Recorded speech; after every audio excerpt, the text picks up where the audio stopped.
Knowledge and wisdom are eternal. They are ancient and yet ever new.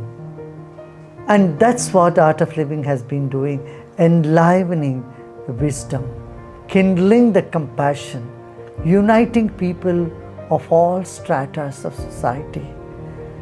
And this is a timeless journey and a journey towards oneself.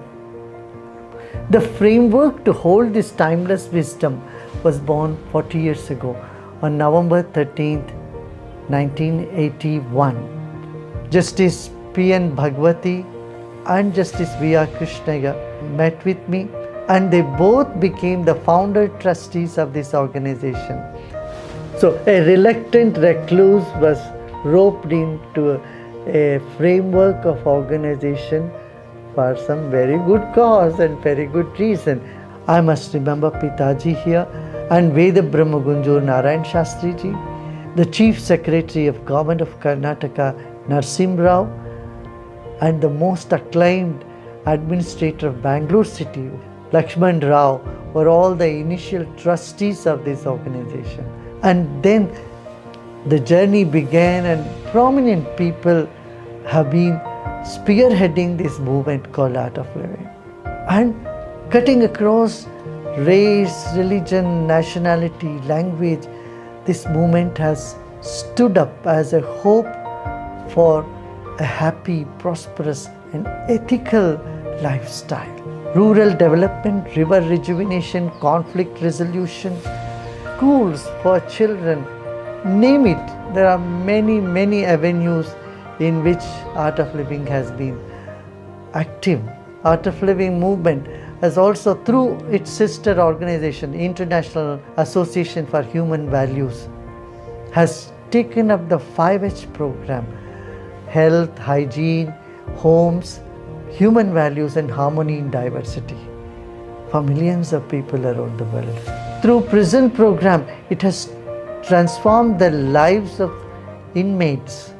On the other hand, it has cared for rural development through skill development for people, providing food for those who are in need.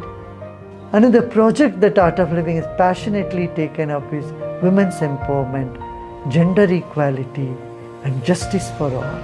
Art of Living is also very passionate to care for environment, and so our volunteers have planted millions of trees around the globe. Water is a main source of sustenance, and Art of Living has done substantial work in reviving 48 rivers in India. All these service projects has come out as an expression of love for humanity and the intention to spread joy in society. And we need to continue doing this. For me, the entire world is the Art of Living movement. Anyone, anywhere in the world, if they are compassionate and they are passionate about spreading love and joy in society, just consider them as part of Art of Living. And these 40 years have been a very, very interesting, exciting journey. Thousands of teachers and millions of volunteers around the world have worked with such joy, such pleasure to spread happiness around the world. And it's time for everyone to feel proud of their achievement of bringing happiness to the doorstep of millions around the world. Let's keep going. There is a lot more to do. All the best to everyone.